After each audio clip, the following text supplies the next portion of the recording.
എൻ്റെ ആത്മാവേ കർത്താവിനെ വാഴ്ത്തുക. എൻ്റെ അന്തരംഗമേ അവിടുത്തെ വിശുദ്ധ നാമത്തെ പുകഴ്ത്തുക. എൻ്റെ ആത്മാവേ കർത്താവിനെ വാഴ്ത്തുക. അവിടുന്ന് നൽകിയ അനുഗ്രഹമൊന്നും മറക്കരുത്.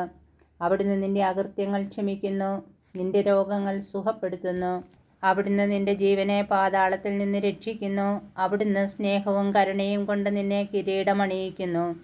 നിന്റെ യൗവനം കഴുകൻ്റേതുപോലെ നവീകരിക്കപ്പെടാൻ വേണ്ടി നിന്റെ ജീവിതകാലം അത്രയും നിന്നെ സംതൃപ്തനാക്കുന്നു.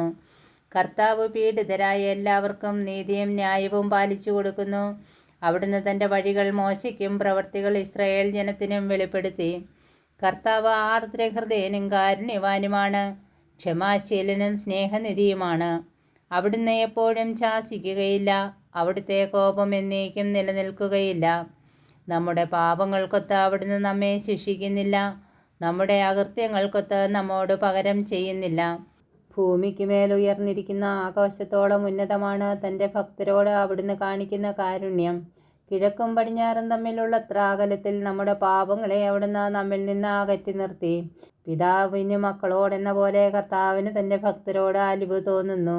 എന്തിൽ നിന്നാണ് നമ്മെ മെനഞ്ഞെടുത്തതെന്ന് അവിടുന്ന് അറിയുന്നു.